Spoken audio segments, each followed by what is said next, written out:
அஸ்ஸலாமு அலைக்கும். கொஞ்சம் இடைவெளி விட்டு தொடருங்கள்.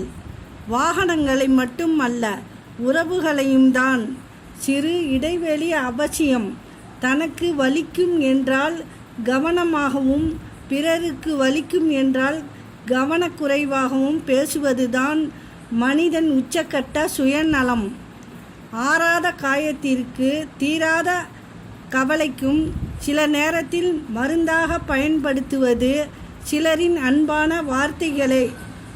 தூற்றுவோர் துணை நிற்கப் போவதில்லை, வாழ்த்துவோர் வழி சொல்ல போவதில்லை. கஷ்டமோ நஷ்டமோ, வாழ்வோ சாவோ, தனித்து நின்றாலும் துணிந்து போராடு, வெற்றி நிச்சயம். துரோகம் பாவத்தில் எத்தனை வகை உள்ளது என்று நமக்கு தெரியாது. ஆனால் பாவத்தில் பெரிய பாவம் நம்பிக்கை துரோகம் என்பது மட்டும் நாம் புரிந்து கொள்ள வேண்டும். முடியும் என்று நினைத்தால் பல வழிகள் உண்டு, முடியாது என்று நினைத்தால் பல காரணங்கள் உண்டு. தோல்வி என்பது தடையல்ல, வெற்றியை தேடி வரும் விடை. எதுவும் நிரந்தரம் இல்லை, உங்கள் துன்பம் உட்பட. அஸ்ஸலாமு அலைக்கும்.